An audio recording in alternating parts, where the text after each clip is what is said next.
बाबा जी के, तो वो जरा स्पष्ट अगर हो सके तो ठीक। देखिए भैया, मुझे लगता है ना कि अपने को ये अध्ययन करना चाहिए कि पूरी धरती में जब से मानव जाति यहाँ पर आया होगा, उससे लेकर के अभी तक की जो मानव की स्थिति है ना, उसमें क्या लगता है, मतलब जिस समय मनुष्य इस धरती पे आया था, जैसे मान लीजिए उसमें बोलते हैं ना कि जब वो मतलब जंगलों में रहता था, है ना, पूरा तरीके से जानवरों से मतलब जैसा रहता था, वहां से लेकर के अभी के वर्तमान में जो मानव है उनको देखें तो क्या लगता है, उनकी कल्पनाशीलता में बहुत इंप्रूवमेंट हुआ है कि नहीं हुआ हुआ है, परंतु जो मूल्य हैं उस वो तो जानवर से भी ज्यादा खराब हो गए हो, ऐसा कई दफा लगता है। आई माइट बी है? रॉन्ग, पर जो लगता है वो बता रहा हूँ। भाई, इसको देखना पड़ेगा भैया, जो है ना, मन वृत्ति चित्त बुद्धि आत्मा की क्रियाशीलता के माध्यम से देखेंगे ना, तो और ज्यादा स्पष्ट होगा। तो पहले यदि हम देखेंगे ना, मतलब जीवन में जो यदि जागृति क्रम को देखना है, तो उसमें भैया। देखना पड़ेगा। हाँ हाँ भैया, रिकॉर्डिंग स्टार्ट कर दिया। भैया रिकॉर्डिंग चालू है भैया। हाँ, रिकॉर्डिंग चालू कर दिया है। हाँ ठीक है, ठीक है भैया। हाँ, तो जैसे मन वृत्ति चित्त बुद्धि आत्मा की क्रियाशीलता को देखेंगे ना, तो कहीं दर्शन में ये भी आया होगा, पशु मानव, पशु मानव से श्रेष्ठ राक्षस मानव, ऐसा पढ़ा होगा ना असुल भैया। मतलब जिसमें भी जैसे देखेंगे ना कि जो हाँ, विकसित, हाँ, विकसित चेतना और अविकसित चेतना, अविकसित चेतना में दो रखा है चेतना, पशु मानव और राक्षस मानव, और राक्षस मानव को पशु मानव से श्रेष्ठ रखा, ऊपर रखा जागृति क्रम में। जबकि हमारे को ऐसा लगता है कि यार राक्षस तो पशु से भी नीचे है। ये हो चुका है ना, ये पढ़ने में आया होगा ना कहीं पर। हाँ, हाँ, हाँ, हाँ, याद आया। अब ये समझना पड़ेगा, आप जो इंडिकेट कर रहे हैं ना, देखिए वही राक्षस मानव का मतलब क्या हुआ है सुनने में। देखिए, राक्षस मानव क्रूरता प्रधान, और पशु मानव जो है दीनता प्रधान है।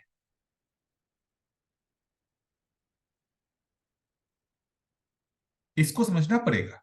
राक्षस मानव की कल्पनाशीलता ज्यादा डेवलप है, लेकिन वो कल्पनाशीलता का सही उपयोग नहीं हो रहा है।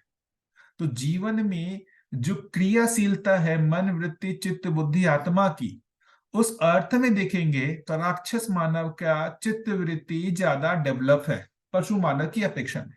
पशु मानव में चित्त वृत्ति वैसा डेवलप नहीं है, मन का डेवलपमेंट हुआ हुआ है, आंशिक रूप में चित्त वृत्ति डेवलप हुआ है, उससे ज्यादा डेवलप है राक्षस मानव। तो राक्षस मानव जो है वो पशु मानव को चलाता है। वो पशु मानव इस अर्थ में अभी भी उपयोग हुआ कि आप देखिए ना, आप एक तरीके से पशुओं से, हम लोग जो है पशु से ज्यादा जो है कल्पनाशीलता में डेवलप है, तभी उसको नियंत्रित कर पा रहे हैं। आदमी जो है वो हाथी को नियंत्रित कर ले रहा है, आश्चर्यजनक बात है। इससे शारीरिक देखेंगे बल में कितना ज्यादा है, फिर भी उसको नियंत्रित कर पा रहा है। इस आधार पे नियंत्रित कर पा रहा है। पहले नियंत्रित कर लिया होगा क्या, जब जब एकदम स्टार्टिंग में जंगल में था वो नहीं कर पाया। उसने उसको पहचाना होगा कि इसकी क्रियाशीलता, इसके मतलब प्रलोभन को पहचाना होगा कि मतलब क्या प्रलोभन, इसके जो भोजन पानी है इसकी व्यवस्था यदि हम कर दें तो इसको हम नियंत्रित कर सकते हैं। इसी आधार पर हम सभी जानवरों को पालते हैं, चाहे गाय हो घोड़ा हो, सब है। हम इन सभी को, सभी हमसे ज्यादा बलशाली है। आप देखेंगे कौन सा जानवर है जो आपसे कम बलशाली है, घोड़ा भी नहीं है। तो इतने सारे जानवरों को जो हम पहचानते हैं, मतलब उनको नियंत्रित करने का नियम हम पहचानते हैं, और इस आधार पर ही हम उसको जो है पाल पाते हैं। यही चीज मनुष्य के लिए भी लागू होता है। अभी भी संसार में देखेंगे ना, तो दो तरीके के लोग हैं। कुछ जो लोग हैं जो जो दूसरे मनुष्य के नियंत्रित होने को पहचान पाते हैं और उनको अपने अनुसारे पे चलाते हैं। तो जो चला रहा है उसको राक्षस मानव कर रहे हैं, और जो चल रहे हैं उसको पशु मानव कर रहे हैं, क्योंकि उनकी चित्तवृत्ति ज्यादा डेवलप है। वो आपके होने के नियम को कम से कम ज्यादा पहचाने हुए हैं।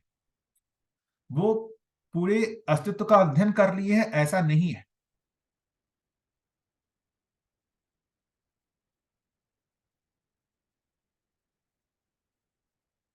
उनमें मूल्यों की पहचान हो गई है, ऐसा नहीं है।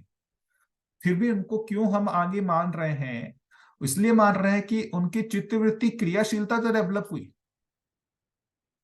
इसी अर्थ में राक्षस मानव को पशु मानव से आगे रखा गया।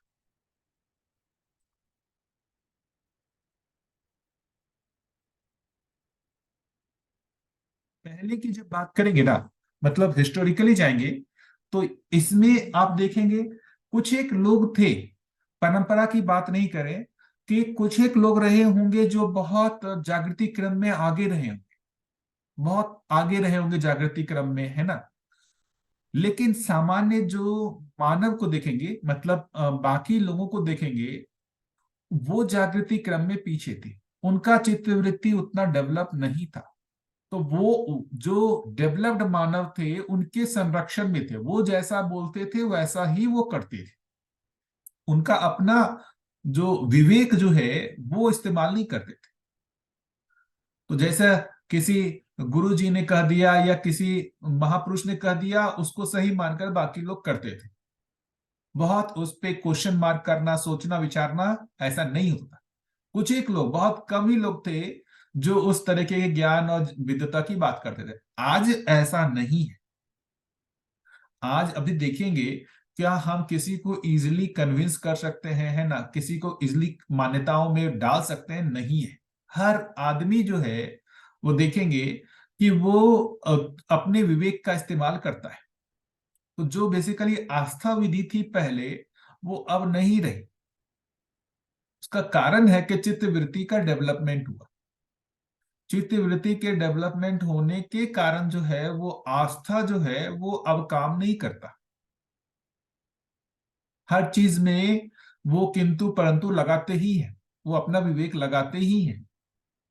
तो क्या इस अर्थ में हम कलेक्टिवली यदि मानव के बारे में कहें, तो क्या लगता है मानव के बारे में कलेक्टिवली जो है उसकी क्रियाशीलता में डेवलपमेंट हुआ है या नहीं हुआ है? इंडिविजुअली आप देखेंगे तो इंडिविजुअली पहले के हो सकते कुछ एक एक्सेप्शन, महावीर बुद्ध हो सकते हैं कि वो जागृति क्रम में बहुत आगे थे। लेकिन पूरे मानव जाति को कलेक्टिवली देखेंगे तो पूरी कलेक्टिवली मानव जाति जो है, मुझे लगता है उसके जो है चित्त वृत्ति की क्रियाशीलता ज्यादा डेवलप हुई।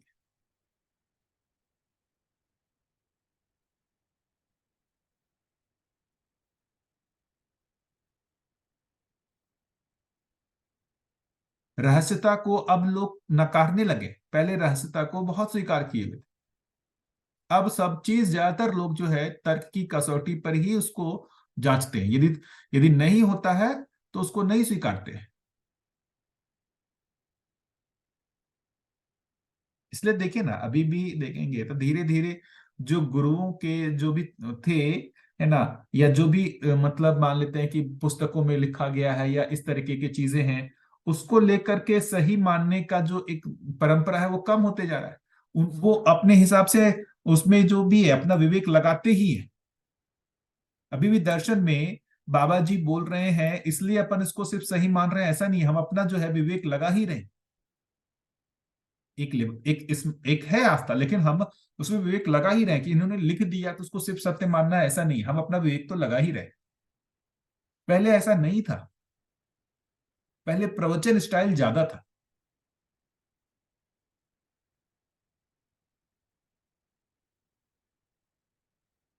तो अब ये जो बात हो रही है कि चित्त वृत्ति का क्रियाशीलता तो डेवलप हुई, लेकिन जो चित्त वृत्ति की तृप्ति होनी है वो नहीं हो पा रही है। तो अब अगला काम देखेंगे तृप्ति के लिए ही है। अभी देखिए ना, मुझे लगता है कि बहुत जल्दी आदमी एक सारी यात्रा में ये बहुत जल्दी इवेल्युएट कर पा रहा है कि इस चीज को भोग की परंपरा, कि भोग में तृप्ति नहीं है।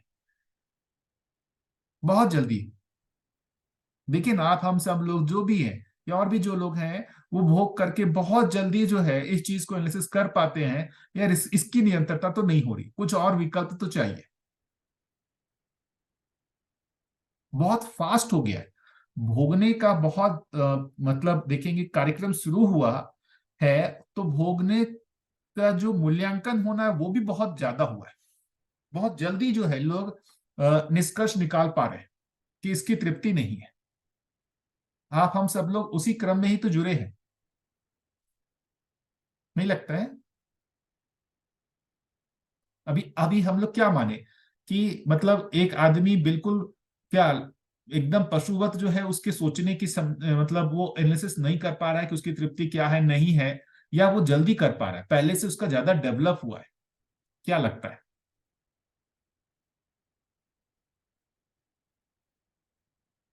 आप लोगों का क्या सोचना है इस बारे में?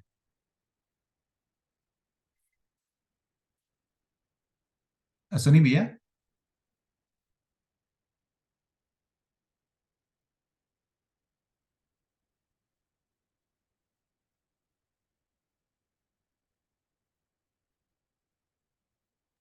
डिबेटेबल तो है ही भैया, बराबर है, आपकी बात समझ में आ रही है, परंतु पहले का क्या था वो तो एक अनुमान का ही विषय है।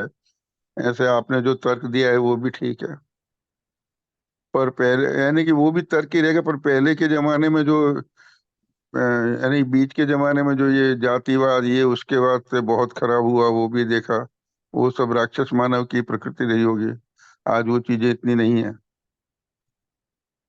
नीची जाति को बिल्कुल पीछा मान के जो उन पे अत्याचार हुए ये हुआ सब।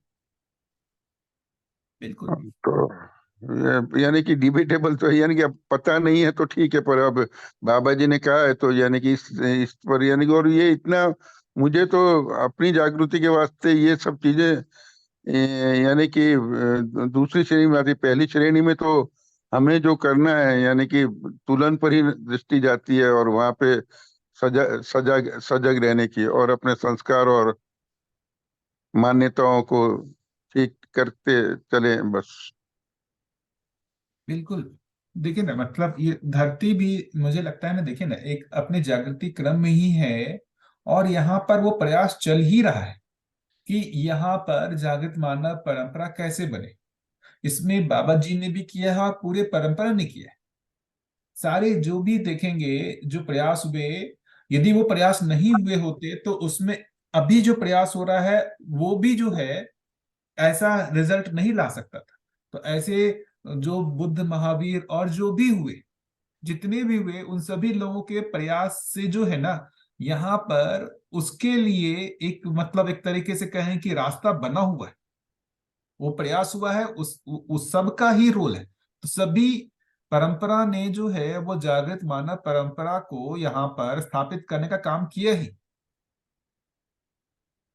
कितना पहचान हुआ नहीं हुआ, स्थापित हो पाया नहीं हो पाया, वो दूसरा मुद्दा है।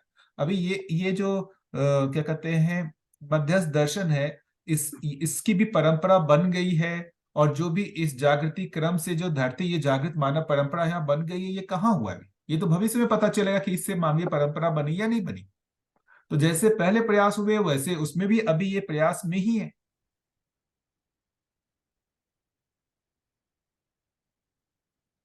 कई सारे अच्छे लोगों ने प्रयास किया, हाँ, सब लोगों ने अपनी तरफ से जिनको जो भी लगा कि यहाँ पर जो मतलब मानवीय परंपरा बननी है उसके लिए प्रयास हुआ ही।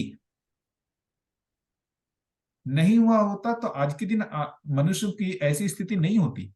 आप देखेंगे ना, मतलब कलेक्टिवली लगता है, लेकिन इंडिविजुअली जैसे अभी हम लोग, मतलब मैं कई बार सोचता हूँ कि जीवन विद्या शिविर होता है, कई सारे लोग आते हैं, सब कुछ है, सब कुछ स्वीकार होता है, सब लोग जुड़ते हैं। तो जो इतने सारे लोग भी जुड़े हैं, मतलब अभी हम देखेंगे तो कम से कम हजारों में लोग जुड़े हुए लगते हैं। इसका मतलब अच्छे लोग हैं, अच्छा सोचने वाले हैं, तभी तो जुड़े हुए हैं, तभी लोग जुड़ रहे हैं। तो कैसे माने कि हर आदमी ही गलत है? हर आदमी अपनी तरफ से कुछ अच्छा सोच ही रहा है ना, वो अच्छा करना ही चाह रहा है। तो उस वो सब बेसिकली परंपरा का ही तो देन है।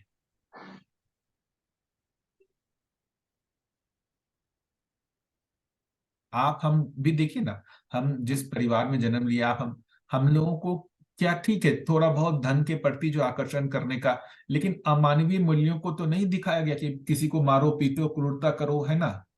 हमारे को अच्छा ही चीज सिखाया गया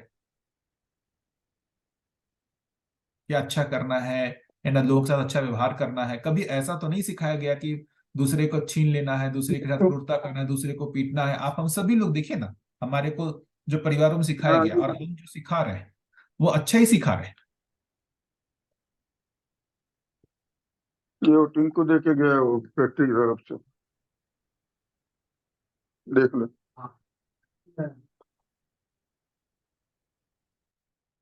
ठीक है, और इसमें कुछ और आप लोगों को कहना हो?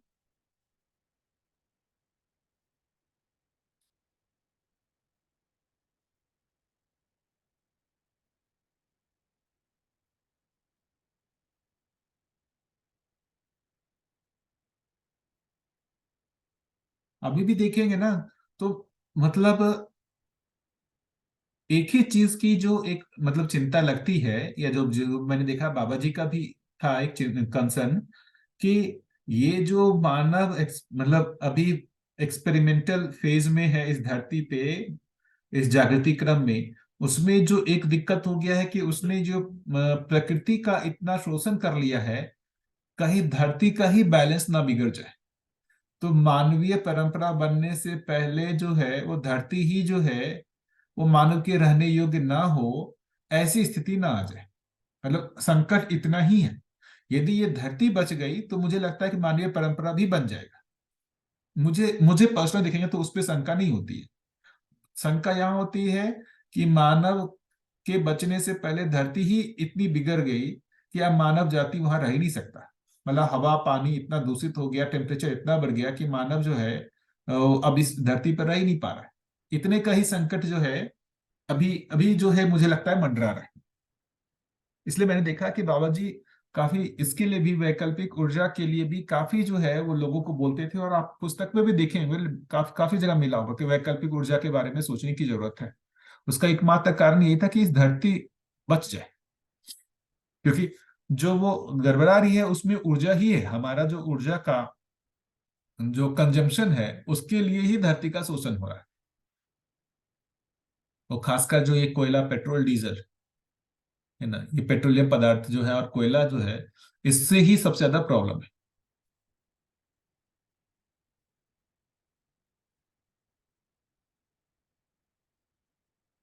मैं तो यही सोचता हूँ कि भाई मनुष्य जो है जागृत हो जाएगा। ये जो आया है इससे जो है जागृत परंपरा बन जाएगी। आज नहीं होगी, हो सकता है कि 200 साल 500 साल लगेगा, है ना। लेकिन 200 500 साल में आप हम जैसे ही लोग निरंतर बार बार सरी यात्रा लेकर के जो है ये करते करते हो ही सकता है कि हम भी जो है अनुभव संपन्न हो जाए, प्रमाणित होने लगे। लेकिन समय लगेगा, हो सकता है एक सरी यात्रा में नहीं हो पाए। लेकिन उसके लिए मतलब धरती का भी बचना आवश्यक है। तो उतना ही मेरे को संकट कभी कभी लगता है कि ये है। बाकी मनुष्य को लेकर के तो डाउट नहीं होता है।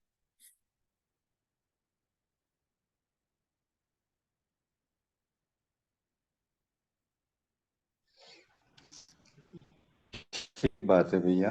और वाकई धरती खतरे में है अभी तो, लेकिन अभी बहुत सारे प्रयास मास लेवल पे वापस धरती को बचाने के लिए हो रहे हैं। तो लगता है कि कहीं कहीं ये वापस जागृति क्रम से जुड़ता है।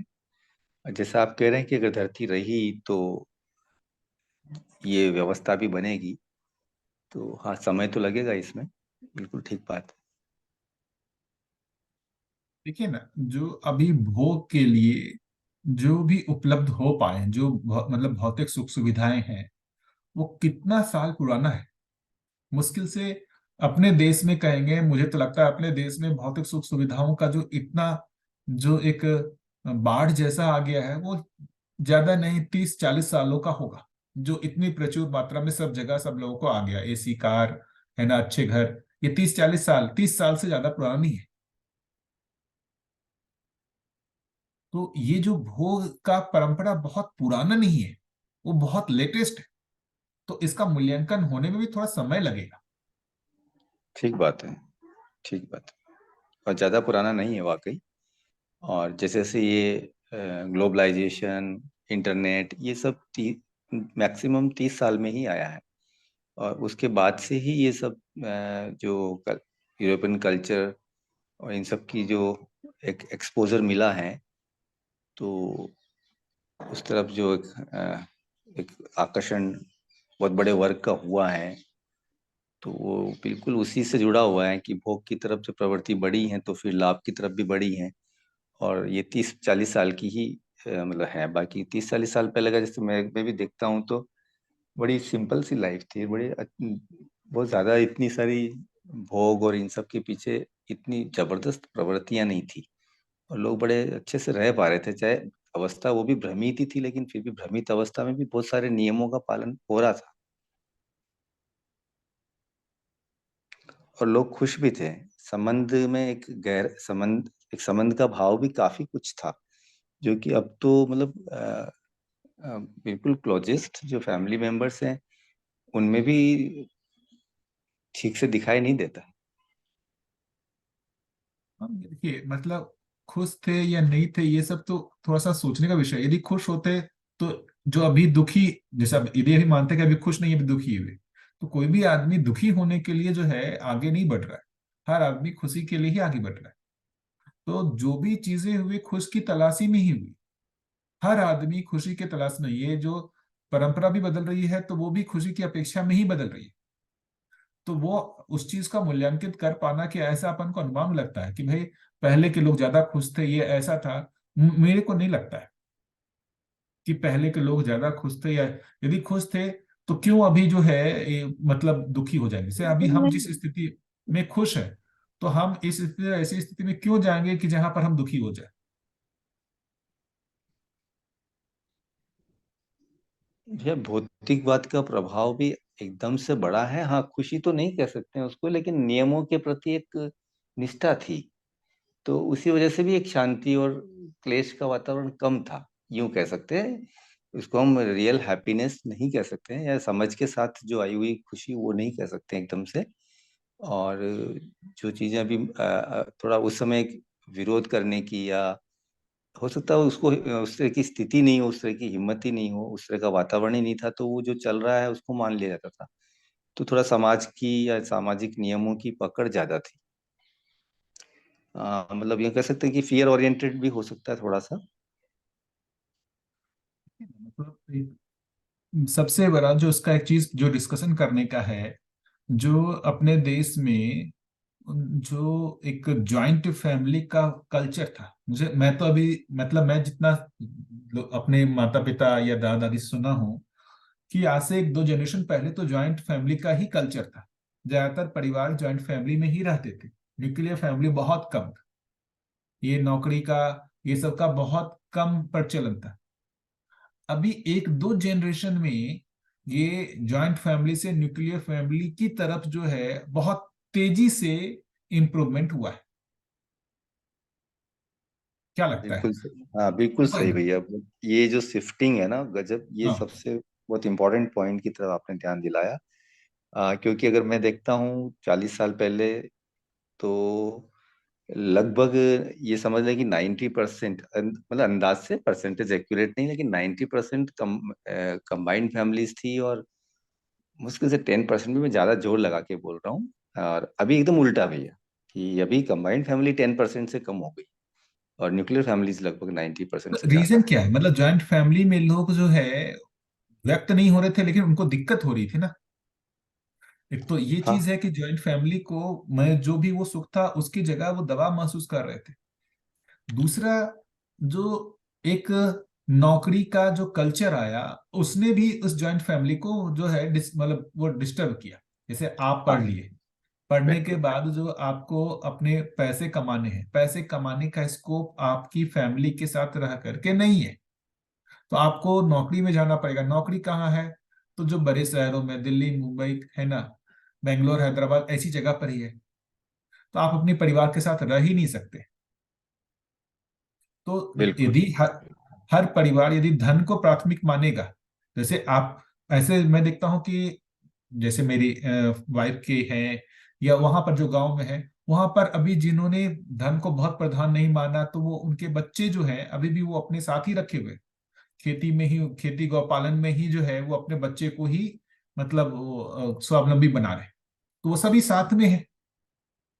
तो जिन लोगों ने मतलब पैसे को जो श्रेष्ठ माना, तो वो वैसे लोगों ने अपने बच्चों को उसके योग्य, वो पैसा कमाने के योग्य कैसे हो, इसके लिए प्रेरणा दी।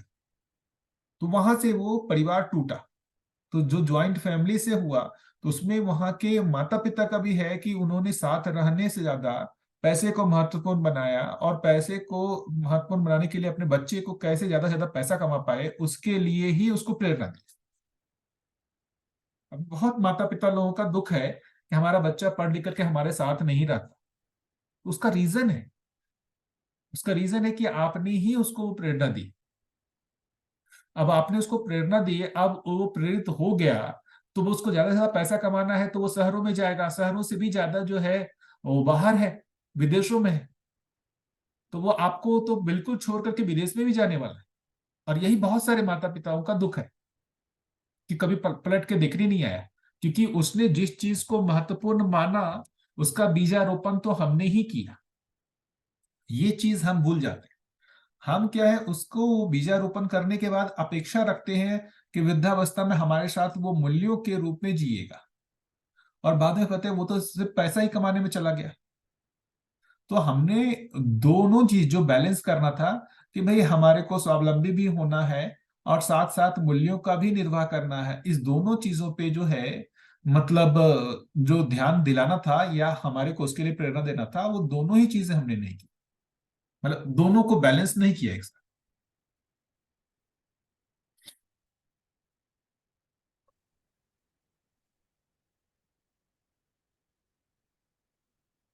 ठीक है।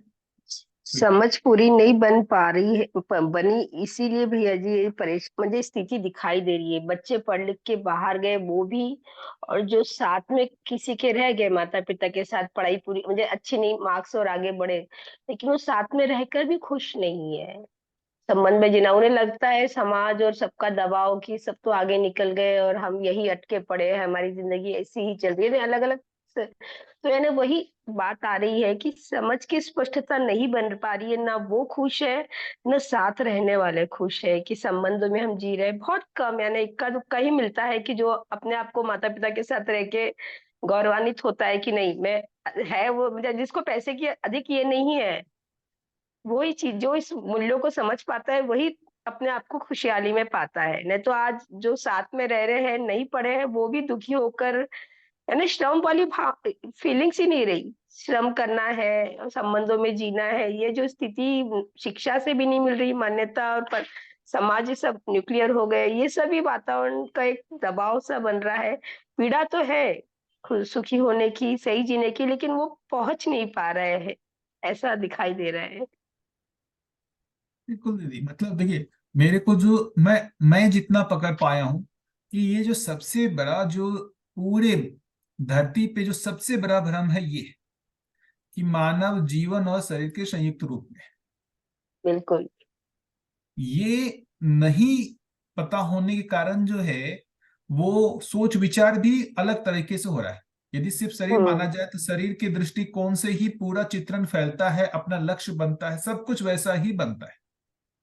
ये चीज स्थापित हो जाए तो हर चीज, मुझे लगता है कि जो सारी लक्ष्य है, सब कुछ है, सब बदल जाएगा। हर एक आदमी का दृष्टिकोण बदलेगा। यानी अभी जो सहअस्तित्व की बात हो रही थी, यानी जब तक शरीर और जीवन सहअस्तित्व से में से के लिए यानी उसमें देखते हैं तो फिर वो पूरा अविभाज्यता के साथ और अखंड समाज सार्वभौम व्यवस्था तक लक्ष्य दिखता है। लेकिन अभी शरीर को ही मैं मानकर जीने का जो अभ्यास है और उन्हीं मान्यताओं के साथ, तो वो व्यक्तिवादिता में और वो वही फसावट नजर आती है। इसलिए सहअस्तित्व की स्पष्टता बनना, सहअस्तित्व में समझ पूरी होना बहुत आवश्यक है। बिल्कुल। देखिए, आप हम सब लोग भी कुछ एक जो मतलब एक कुछ एक अल्टरनेट विकल्प के रूप में इसको स्वीकार करके कुछ तो इसके लिए समझने के लिए प्रयास में लगे ही हैं। तो कुछ न कुछ अंश में जीवन का अनुमान बना ही है। यदि जीवन का अनुमान नहीं बनता तो हम इस चीज को लक्ष्य मान ही नहीं सकते थे। फिर तो यदि शरीर को ही सब कुछ मानते तो हमारा लक्ष्य भी वही बनता, भौतिक सुख सुविधा ही बनता। तो कहीं ना कहीं जीवन को लेकर के कुछ अनुमान बन रहा है, तो हम उसके लिए भी प्रयास कर रहे हैं। हम अपने बच्चों को भी उसी के लिए ही प्रेरणा दे रहे हैं। आप हम सभी लोग अपने बच्चों को भी देखेंगे तो जो भी ठीक है, आप पैसे कमाओ, सब कुछ कमाओ, उसके लिए शिक्षा दे, लेकिन साथ साथ हम जो है उसमें इस चीज की भी अपेक्षा अब रख रहे हैं कि बच्चे में जो वो जीवन के प्रति भी जो है आकर्षण, उसके लिए भी उसमें ज्ञान, मतलब वो जीवन की समझ बने, ये भी हम अब समझने लगे। तो पूरी मानव जाति में देखेंगे ना, मेरे को लगता है कि सबसे बड़ा जो संकट का कारण है कि मैं शरीर हूं। यदि ये मान्यता के रूप में भी यदि आ जाए तो भी मुझे लगता है कि बहुत सारा परिवर्तन हो जाएगा, बहुत बड़ा परिवर्तन होगा यदि मानव इस चीज को मान्यता के रूप में भी स्वीकार लेता है। जानने का कम तो चलिए उसके बाद भी हो जाएगा। आप हम सभी लोग भी कहाँ जीवन को जान गए, लेकिन जीवन जो है हमारी मान्यता में आया है तो उस मान्यता का प्रभाव तो आ ही रहा है। हम पूरी तरीके से अपने को शरीर मान करके उसको ही लक्ष्य मान करके नहीं जी पा रहे, हमारे को दिक्कत हो रहा है। जिनमें जो है जीवन की मान्यता नहीं बैठी हुई है ना, वो जिस तरीके से जिस चीज को लक्ष्य मान के जी पा रहे हैं, क्या हम बिल्कुल उसी को ही लक्ष्य मान के जी पा रहे हैं क्या? पर्सनली मुझे तो दिक्कत हो रही है, मैं नहीं कर पा रहा हूं कि पूरी तरीके से अपने को शरीर मान करके भौतिक सुख सुविधा ही हमारा लक्ष्य मेरे से नहीं हो पा रहा है। वहां जीवन की जो मान्यता है वो बीच में आ रही है, लेकिन जीवन को जान गया हूं क्या, ये भी नहीं। तो ना तो संसार जिस चीज को लक्ष्य मान पा रहा है हम उसको मान पा रहे हैं, और ना ही पूरी तरीके से हमको जीवन के बारे में ज्ञान भी हो गया है।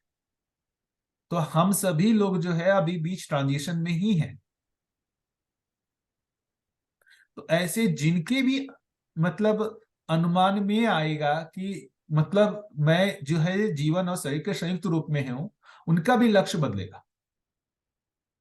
तो बाबा जी ने जो ये प्रयास किया ना, ये शिक्षा विधि में लाने का, इसको एजुकेशन में लाना है, उसके एजुकेशन में लाने का मतलब ही है कि मान्यताओं में लाना है।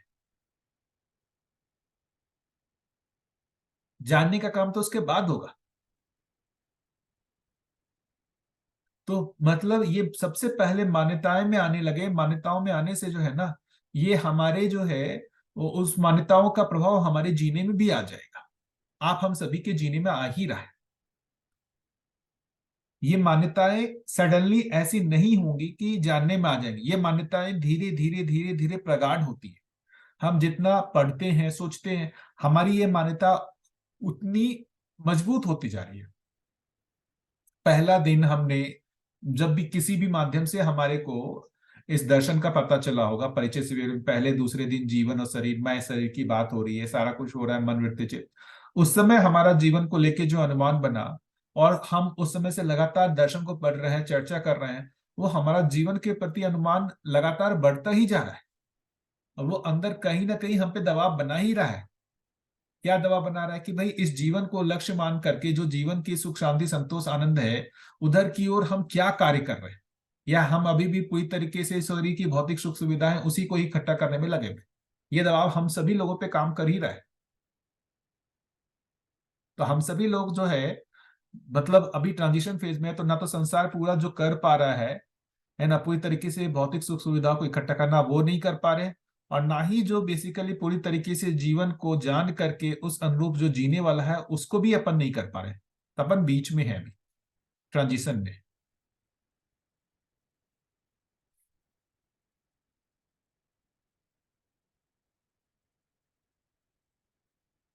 तो धीरे धीरे होगा ही। हालांकि देखेंगे मतलब मान्यताओं की भी बात है, इस जीवन की बात आज कोई पहली बार हो रही है ऐसा नहीं। हजारों साल से जो है हर जगह लिखा हुआ है, गीता में भी लिखा हुआ है ना, कि जीवन होता है, जीवन होता है, जीवन होता है, हर परंपरा में।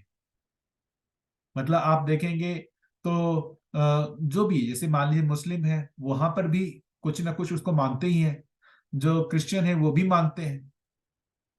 तो मान्यता के रूप में हर जगह है, जैसे हमारे यहाँ है उनके यहाँ भी।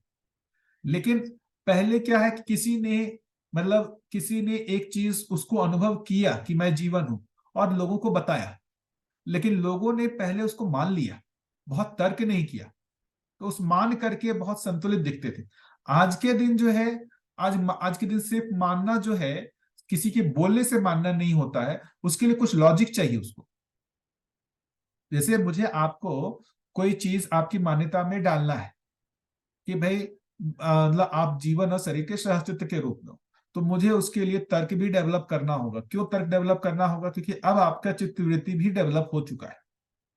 1000 साल पहले चित्तवृत्ति वैसा डेवलप नहीं था, तो सिर्फ मान्यताओं से काम चल जा रहा था बिना तर्क के भी।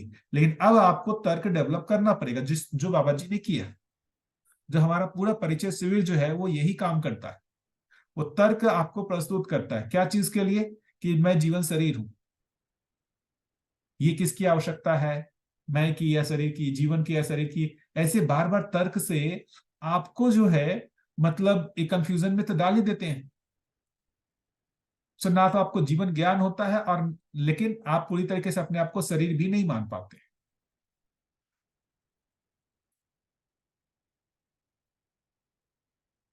तो धीरे धीरे मुझे लगता है कि ये जो हो ही रहा है, इसका फैलाव हो ही रहा है, मान्यताओं के रूप में ज्यादा से ज्यादा लोगों में जा ही रहा है।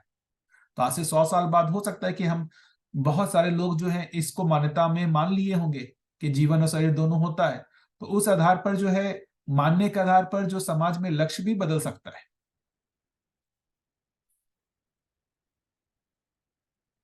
बढ़िया, बताइए इस बारे में, स्वास्थ्य को लेकर के किसी और कुछ चर्चा करनी है?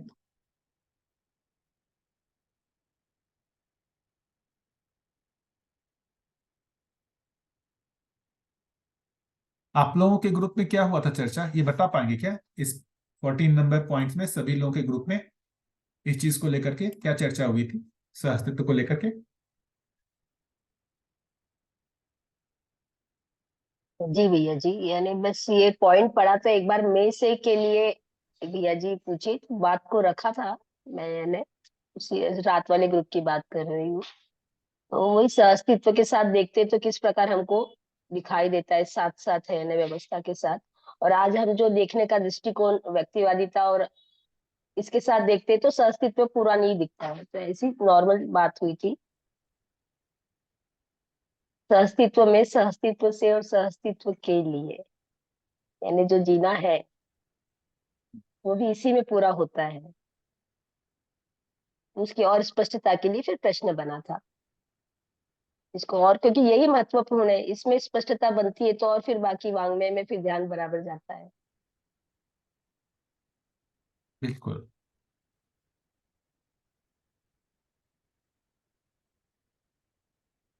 ठीक है ना, मतलब मनुष्य के पास जो है ना, वही जो बोलते हैं ना कि कर्म स्वतंत्रता है लेकिन तृप्ति नहीं है। इसी अर्थ में जो कहा गया है ना कि जागृत मतलब भ्रमित आदमी कर्म करते समय स्वतंत्र, फल भोगते समय परतंत्र। ये नियम के रूप में काम करने के कारण जो है वो बाध्य है। कब तक? जब तक जो वो काम करने में स्वतंत्र और फल भोगने में भी स्वतंत्र नहीं हो जाता, ये तब तक उस दिशा में बार बार विकल्प के रूप में सोचने के लिए मजबूर है। जितने भी लोग हैं, मतलब इस अर्थ में देखेंगे, मनुष्य जो भी कर्म करता है उससे सुख की ही उसमें आशा है। और वो आशा जो है कभी पूरी होती भी है, कभी नहीं भी होती है। तो जब तक वो आशा की निरंतरता निरंतर रूप से पूरी नहीं हो जाती, मनुष्य जो है वो प्रयास करता ही रहेगा।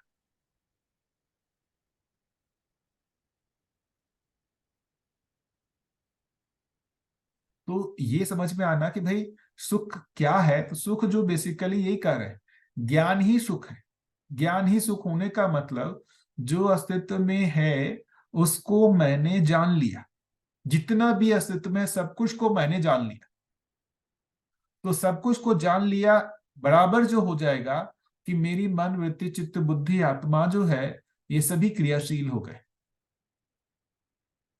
क्योंकि जानने का काम जो है वो कुछ मन से, कुछ वृत्ति से, कुछ चित्त से, कुछ बुद्धि से, कुछ आत्मा से। तो अस्तित्व में जो भी है उसको जान लिया, इसका मतलब मेरा मन, वृत्ति, चित्त, बुद्धि, आत्मा सभी क्रियाशील हो गए।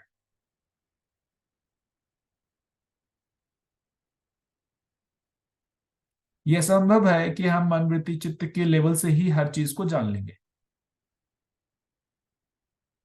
तो जो मतलब हमने सब कुछ को जान लिया, मतलब हमारी जो जीवन की क्रियाशीलता है वो पूरी तरीके से जागृत हो गई है।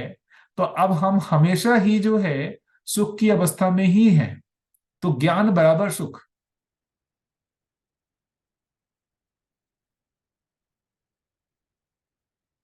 तो हर आदमी जो है वो जब तक पूरे अस्तित्व को नहीं जान लेता है तब तक जो है उसके सुख की निरंतरता नहीं है। और उस जानने के लिए वो उस पे दबाव है ही, नियति विधि से। क्या नियति विधि से? जब तक सुख की निरंतरता को वो प्राप्त नहीं कर लेता है इसके लिए वो प्रयास करता ही रहेगा। आप हम सभी जब तक हमारे सुख की निरंतरता नहीं हो जाती तब तक हम प्रयास करते ही रहेंगे। हम चुप बैठ ही नहीं सकते, क्योंकि सुख को मुझसे अलग नहीं किया जा सकता। मानव सुख धर्मी है, सुख को मानव से अलग नहीं किया जा सकता।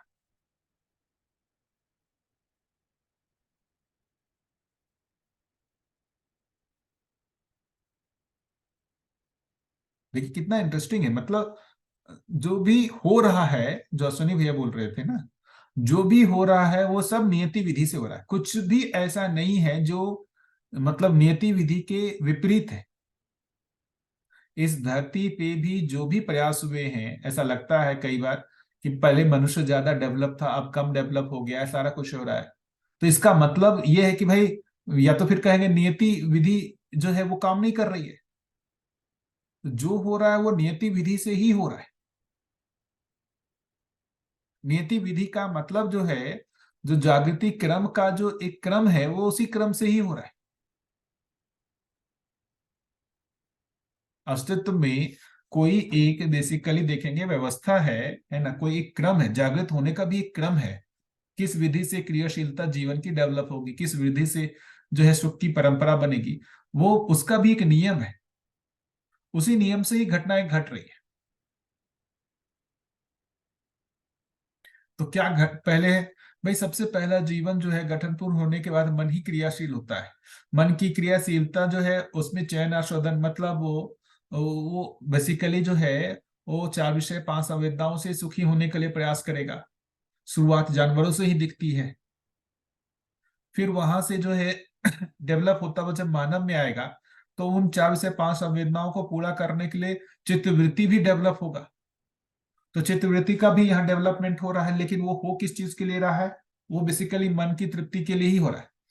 सारा खेल तो मन की तृप्ति के लिए ही हो रहा है, सुख के लिए ही हो रहा है। इसलिए बाबा कहा कि मानव सुख धर्मी है। लेकिन वो डेवलपमेंट हो जाने के बाद भी क्या उसकी निरंतरता हो जा रही है, सुख की निरंतरता हो जा रही है? तो नहीं हो रही है। तो उससे आगे बुद्धि और आत्मा की जागृति की बात हो रही है, बुद्धि और आत्मा की क्रियाशीलता की बात हो रही है। इतनी ही बात तो अभी यहाँ दर्शन में हो रही है। हमारा ध्यान किधर दिलाया जा रहा है? इतना ही दिलाया जा रहा है कि जो चित्तवृत्ति का जो डेवलपमेंट हो गया उससे आगे बुद्धि और आत्मा की जागृति होनी है। क्या जागृति होनी है? साक्षात्कार होना है, अवधारणा होना है, अनुभव होना है। इतना ही तो काम है जो अभी हमारे में शेष है। साक्षात्कार, अवधारणा, अनुभव होना हमारे में शेष है ना। वो कैसे होगा? इसको अपने को विधिवत अध्ययन कर ही रहे उसके लिए। वो होने से सुख की निरंतरता हो जाएगी।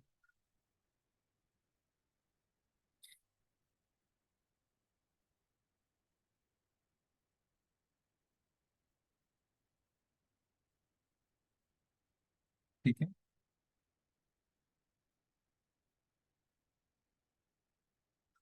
इस पॉइंट में बताइए और कुछ लगता है डिस्कशन का, या फिर इसको कंप्लीट कर सकते हैं। भैया कहीं कहीं फिर ये बात थोड़ी कंट्राडिक्ट कर जाती है।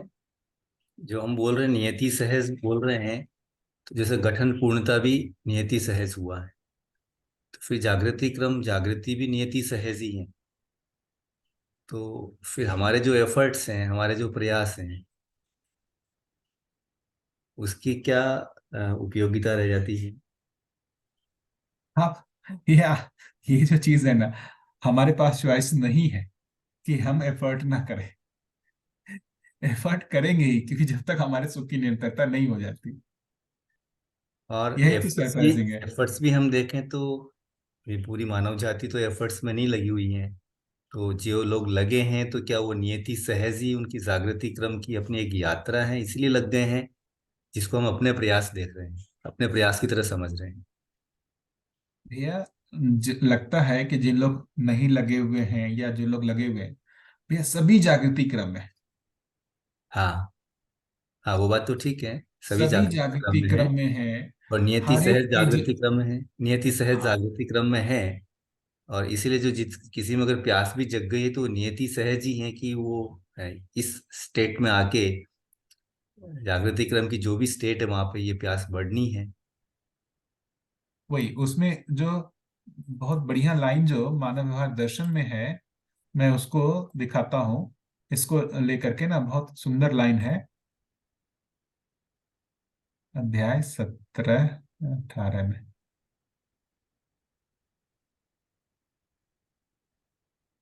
एक मिनट,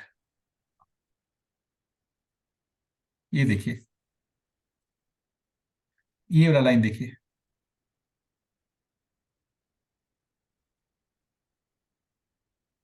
ये देखिए, ये दिख रहा है ना? हाँ भैया देख रहा हूँ, ऐसी संभावना सिद्धांत।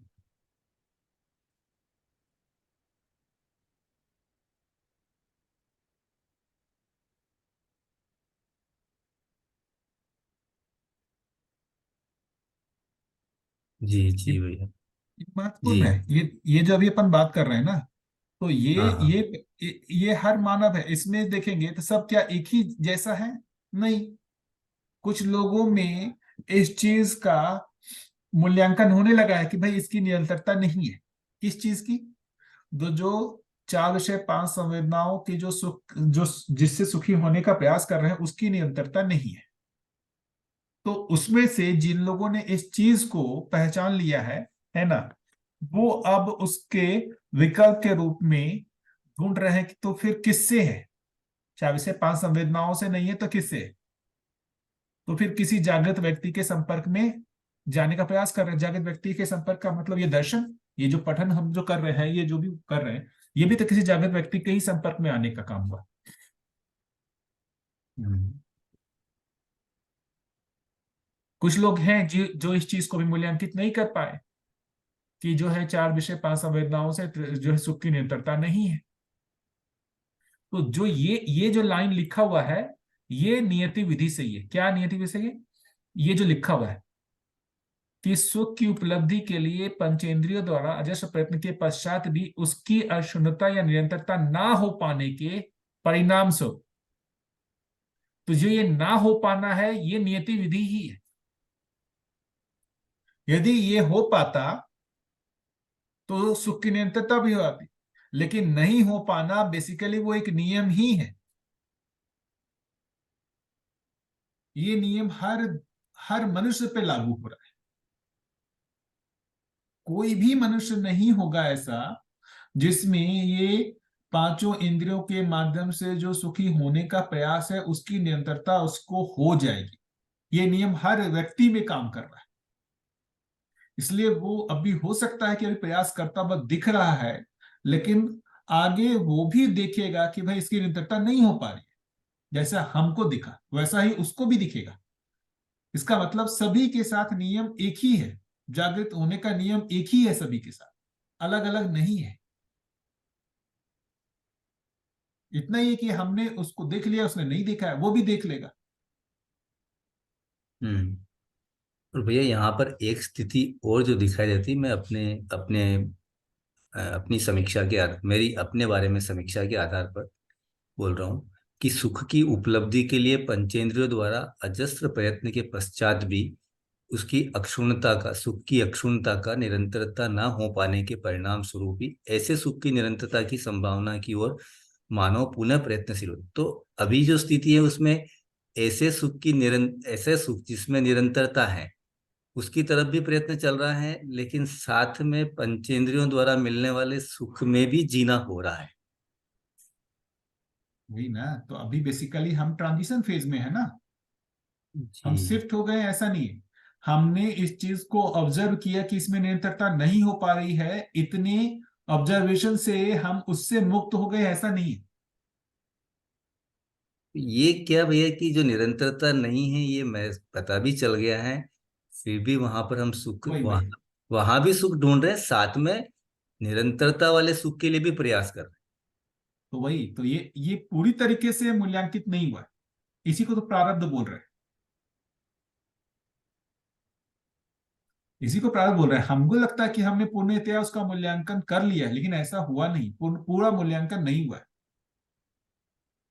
तो भैया जब परंपरा में एक सेंटेंस यूज होता है, तेन तत्तेन भुंजीता, ऐसा किसी शास्त्र, मुझे एग्जैक्टली मैंने शास्त्र नहीं पढ़े हैं, मैंने तो इधर उधर से कुछ पढ़ा है, तो उसमें इस टर्म के बारे में आया, तेन तत्तेन भुंजीता, तो उसका मतलब यही है कि पहले इसको पूरा भोग लिया है, या इसके इसमें सुख नहीं है, इसको ठीक से जान लिया है, तो इसकी व्यर्थता पूरी तरह से स्पष्ट हो जाती है। अभी उसके साथ साथ किसमें है ये भी पता होना पड़ेगा। हाँ, मतलब ठीक जान बात। लिया कि उसमें नहीं है, लेकिन किसमें, अरे हाँ समाधि में है या किस चीज में, किसी कोई चीज में तो होगा ना। हाँ हाँ।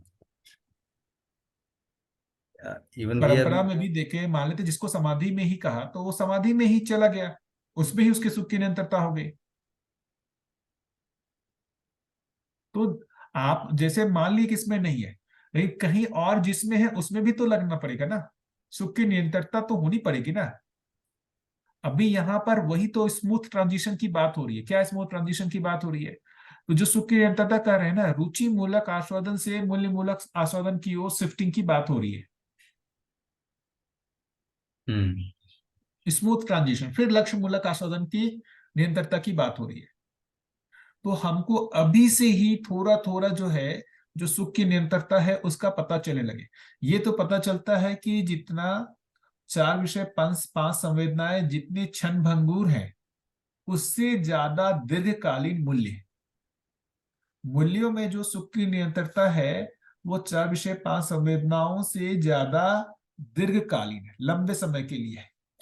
हम किसी के साथ अच्छा व्यवहार करते हैं ना, उसका सुख हमको सिर्फ उतने समय के लिए नहीं रहता है, वो पूरा दिन भर रहता है।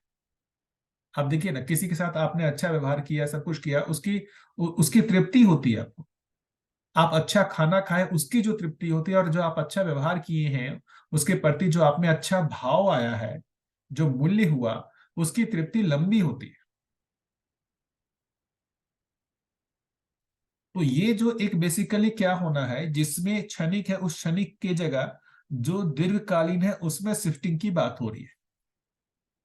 फिर दीर्घकालीन के बाद जिसको अपन कह रहे हैं कि फाइनली जो है, जो सुख की निरंतरता है, जो ब्रह्म जो है व्यापक की अनुभूति, वो निरंतर है। दो स्टेप में शिफ्टिंग की बात हो रही है। तो इसलिए देखिए ना, ये मूल्य, ये चीज को अपन समझ पाते हैं ना, तो आगे पीछे जैसा कुछ अपने को लगता नहीं है। ये लगता है कि भाई हम यदि यहाँ पर ऑब्जर्व कर पाए तो वो भी कर लेगा। जो भी अपने को, हम जिनको अपने से नीचे मानते हैं ना, तो वो अपने को लगेगा कि यार कोई नीचे और आगे पीछे है ही नहीं, भाई इतना ही कि हमने इस चीज को ऑब्जर्व कर लिया, उसने ऑब्जर्व नहीं किया, वो भी ऑब्जर्व कर लेगा। तो जो ये अपने में अहंकार डेवलप होना है कि हम उससे श्रेष्ठ हैं, ये होता ही नहीं है। क्योंकि हमको अपने से आगे भी दिखेगा कि ठीक है हमने तो ये देख लिया, लेकिन हमसे भी आगे जागृत व्यक्ति है। तो हमारा जो है वो अहंकार नियंत्रित रहता है। हम अपने से ज्यादा श्रेष्ठ आदमी को पहचान पाते हैं तो हम नियंत्रित रहते हैं, नहीं पहचान पाते हैं तो संसार को जो है नीचा मानने लगते हैं।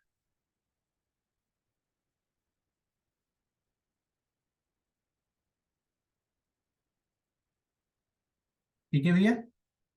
जी जी भैया, ये तो स्पष्ट हो रहा है।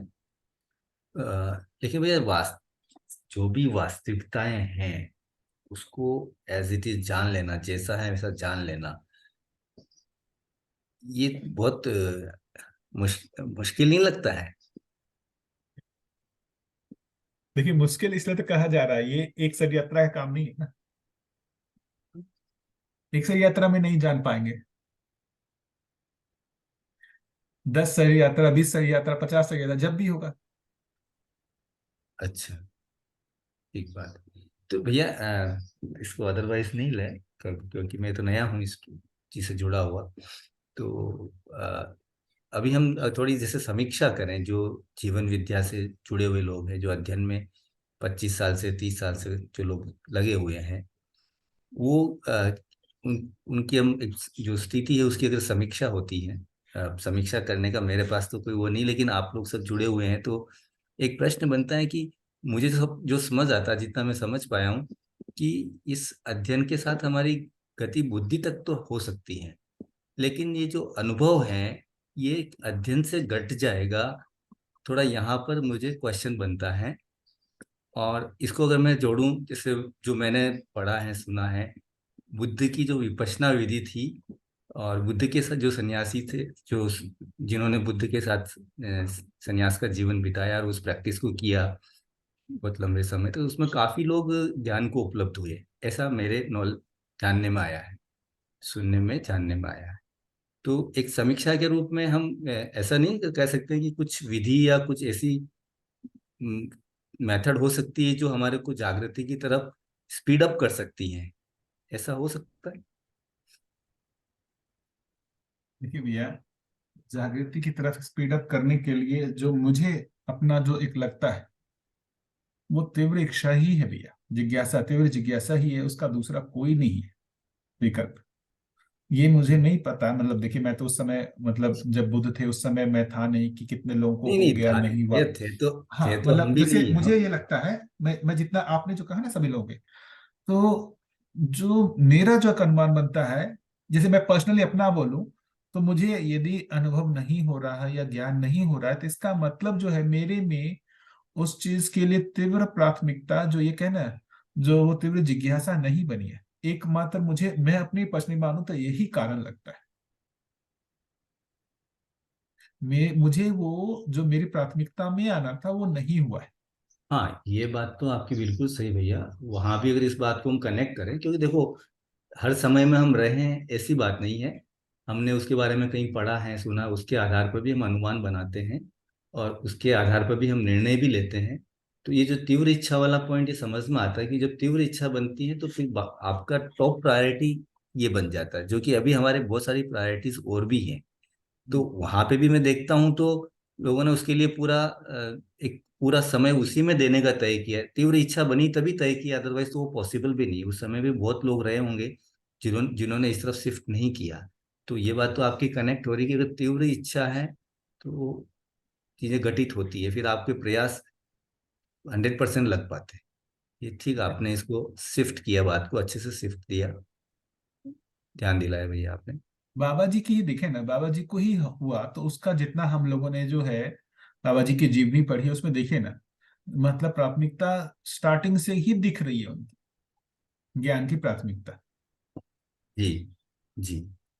है ना। वो प्राथमिकता कभी भी जो है सेकेंडरी हुआ ही नहीं उनके लिए। हाँ, और पूरा जीवन का पूरा उसका केंद्र वही था, ऐसा उनके जीवनी से दिखता है कि उसके अलावा कहीं कुछ था ही नहीं, बाकी चीजों में कुछ था ही बिल्कुल। नहीं।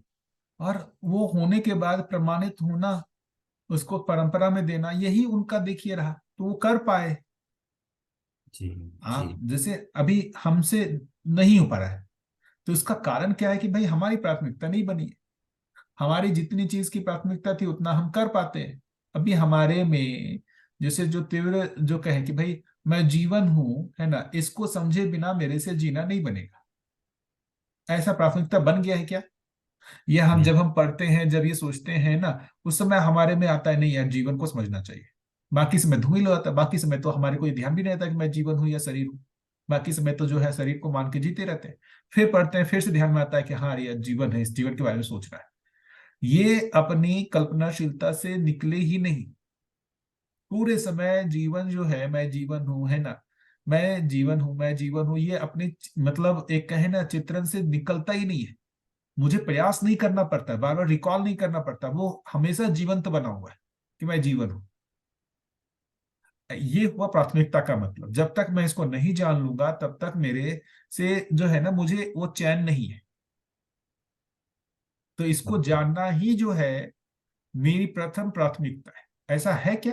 हाँ, नहीं भैया, बहुत बढ़िया, आपका आभार भैया कि बिल्कुल आपने टू द पॉइंट ध्यान दिलाया है।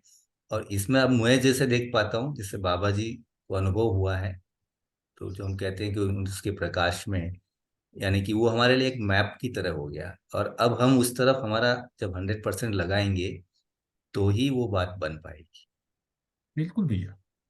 मैं तो जैसे पर्सनली मैं अपना देखता हूँ कि जैसे दूसरे लोग क्यों नहीं हुआ, उसका कारण आप खुद को देखें ना, हमसे कहाँ हो पा रहा। क्या हम पूरे समय 24 घंटे इसी को प्राथमिक मान के, जीवन को ही मान करके अपनी कल्पनाशीलता को लगा के रख पाए क्या?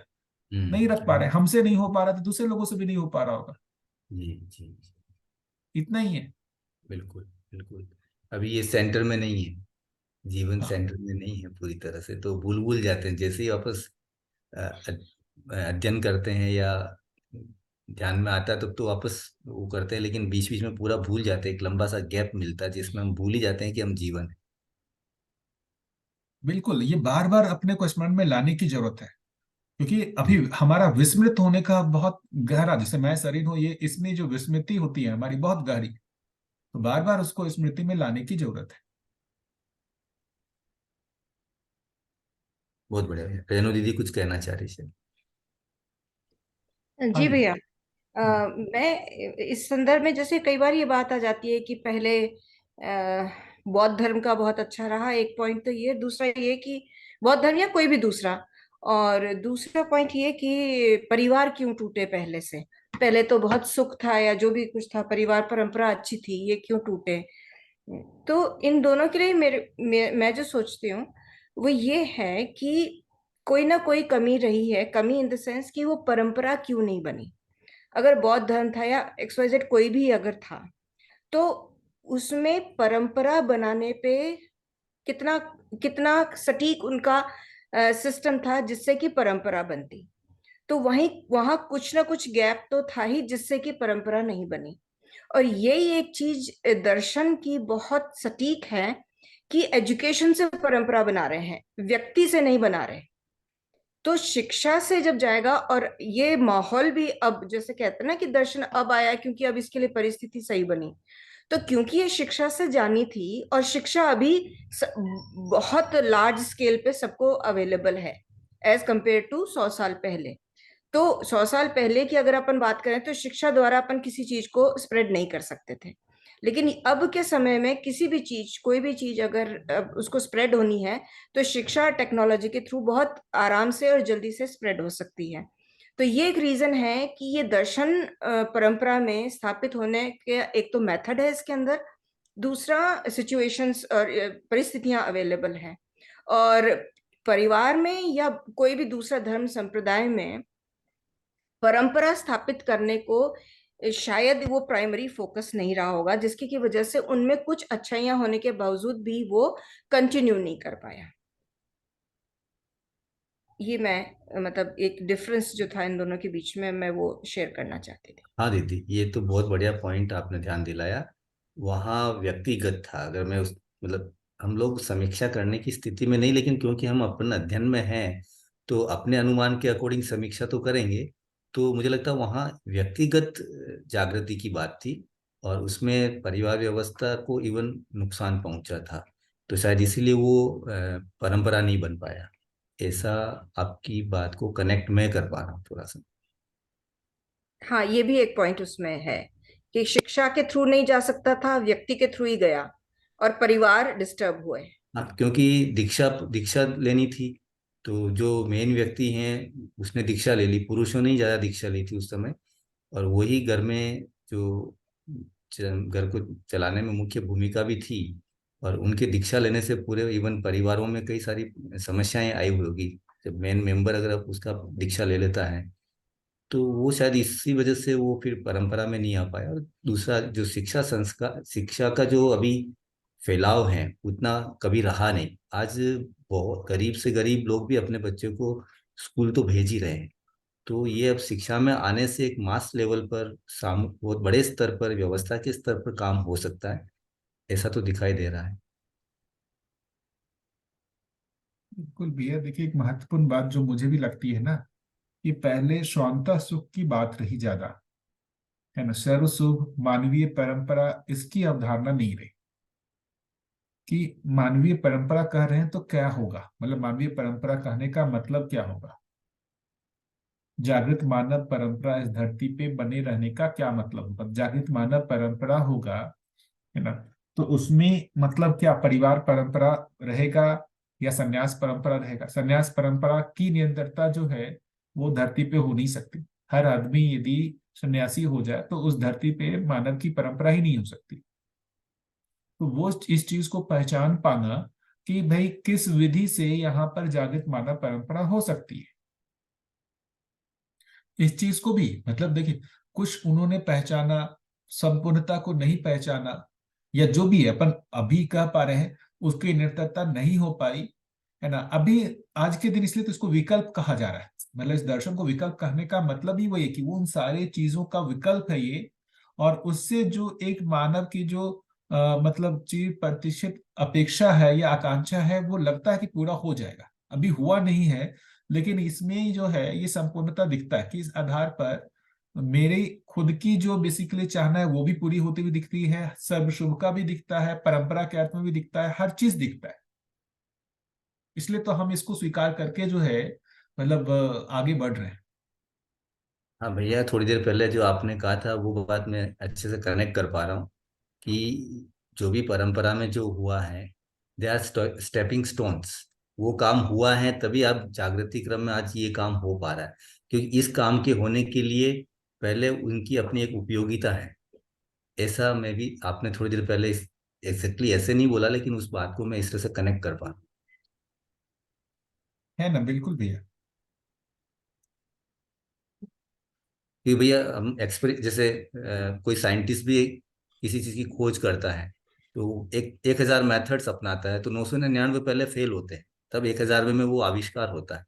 तो यहाँ पे भी जो परंपरा में जो हुआ है, किसी न किसी कुछ न कुछ वहाँ कमी रही है, या उस समय की जो स्थिति थी उसके अकॉर्डिंग जो हो पाया वो हो पाया, और आगे उसी से जुड़ रहा है। तो जो बाबा जी का जो अनुभव है वो इसी कड़ी का अगला प्रयास है। बिल्कुल भैया। मैंने एक बार मतलब मुझे ऐसा लगता था कि भाई इस धरती पर जैसे जो ये परंपरा बननी थी, मतलब जो एक सही का, जैसे अभी लगता है कि जो शोध हो करके अनुसंधान हो करके आ गया, ये पहले क्यों नहीं आया? यदि पहले आ गया होता तो ये सब झंझट ही नहीं था। मतलब यही सोचिए, जो ये दर्शन अभी आया है, ये 1,000 2,000 साल पहले आ गया होता तो अभी तक तो पूरा मानव परंपरा बन गया होता। वो तैयारी के बिना नहीं आता ना भैया, उसकी तैयारी चाहिए पहले। वही तो भाई अपन मानते हैं कि भाई, इसलिए मैं कहा कि मतलब हम हमारी जो अपेक्षाएं हैं वो हम उसके हिसाब से ही अस्तित्व को देखना चाहते हैं, ऐसा है नहीं। वो जागृति का अपना क्रम है ना, उस क्रम में ही ये जो है ये दर्शन आया।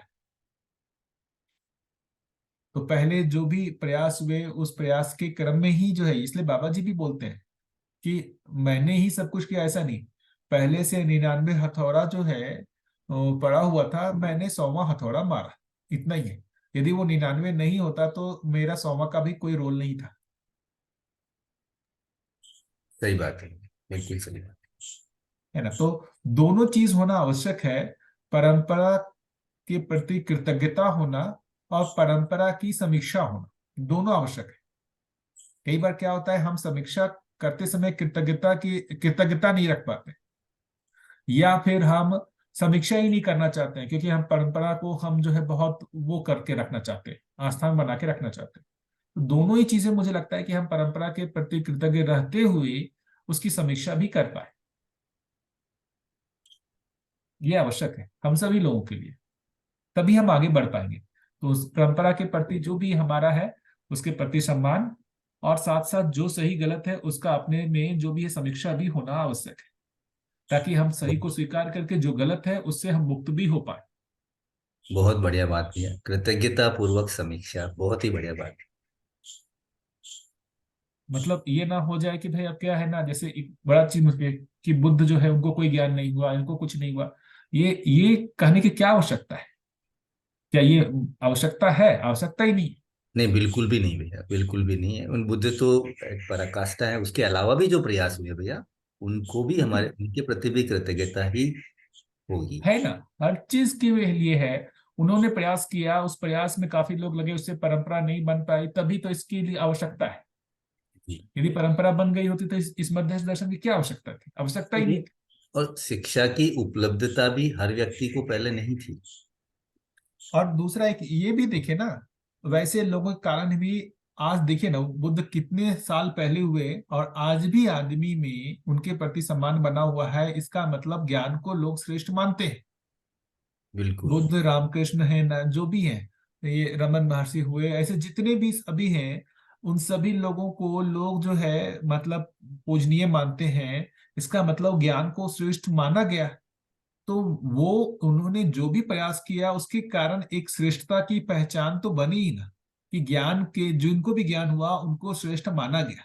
तो ज्ञान के प्रति जो भी एक झुकाव होना है ना, वो परंपरा में बना रहा इन्हीं लोगों के कारण। बिल्कुल आप भैया। और देखिए ये, ना, हाँ ये तो कोई बिल्कुल भी भैया, बड़े जिसको बिजनेसमैन जो जिसको हैं वो लंबे समय तक जो है उनको लोग याद नहीं रखते। हम्म। लोग किनको याद रखते हैं? जिन्होंने जो है ज्ञान के लिए कुछ काम किया, उनकी ही मेमोरी अभी तक है। बिल्कुल। और ये भैया, हम जिनको अभी इसमें पशु मानव राक्षस मानव भी बोलते हैं, उनमें भी हम देखेंगे वो किसी न किसी श्रेष्ठ व्यक्ति की तरफ उनका वो होता है। इवन जैसे हम देखते हैं कई लोग किसी भी तरह के अपराधों में भी हैं, लेकिन वो उसका कुछ पोर्शन ले जा करके उस जगह पर देंगे जहां पर कुछ ज्ञान का कुछ हुआ है। तो ज्ञान के प्रति श्रेष्ठता का तो है भैया, ये तो हर व्यक्ति में है, चाहे वो किसी भी जागृति क्रम में कहीं पर भी। बिल्कुल भैया, उन लोगों के कारण ही जो है बेसिकली ज्ञान को श्रेष्ठ मानने की परंपरा अभी भी बनी हुई है। कोई कितना भी धनवान हो जाए, कितना भी बड़ा पैसा कर ले, है ना, वो कभी पूजनीय नहीं हो सकता।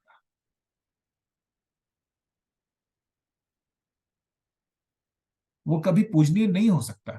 देखिए ना, कोई भी पैसे वाला जो है कभी किसी घर में मूर्ति के रूप में नहीं आता है, पूजनीय नहीं होता है। पूजनीय तो ज्ञान ज्ञान के ही लिए जिन्होंने प्रयास किया वही पूजनीय है। इसका मतलब उन्हीं को ही श्रेष्ठ माने हम लोग। हाँ भैया, श्रद्धा का भाव उनके प्रति आ पाता है। कहीं किसी के प्रति बिल्कुल। गौरव होगा, किसी के प्रति सम्मान होगा, लेकिन श्रद्धा का भाव तो उन्हीं के प्रति आता तो बाकी जिनके पास पैसे ज्यादा है ना, उनसे ईर्ष्या ही होता है, श्रद्धा नहीं होता है, जलन ही होता है। उनसे स्पर्धा होती है, श्रद्धा नहीं होती। जितने भी देखे ना सारे पैसे वाले हैं, उनका आपस में दूसरे के प्रति श्रद्धा नहीं है, स्पर्धा है, कैसे हम नंबर 1 पे आ जाए।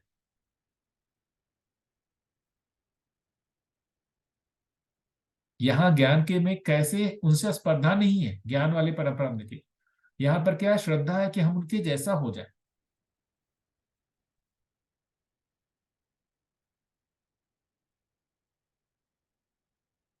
बढ़िया। और कोई पॉइंट? है। हाँ भैया, एक पॉइंट था, अगर सूटेबल लगे तो आप लीजिएगा इसको। जैसे अभी भी, क्योंकि मैं बिल्कुल नया हूँ तो फ्रेशली चीज़ों को देख पाता हूँ। तो जैसे कुछ लोग बिल्कुल अध्ययन से जुड़े हुए हैं, जीवन विद्या में देखें तो, और कुछ लोग बोलते हैं, जैसे उसको नाम ही दिया, जो पुराने लोग हैं उनके मुंह से सुना कि कानपुर मॉडल। तो वहाँ पर जैसे एक विधि की, अभ्यास की भी बात चल रही है, और अभ्यास करवाया भी जाता है। तो ये जो डिफरेंस है, ये हम मैं एकदम से समझ नहीं पाता हूँ इस बात को।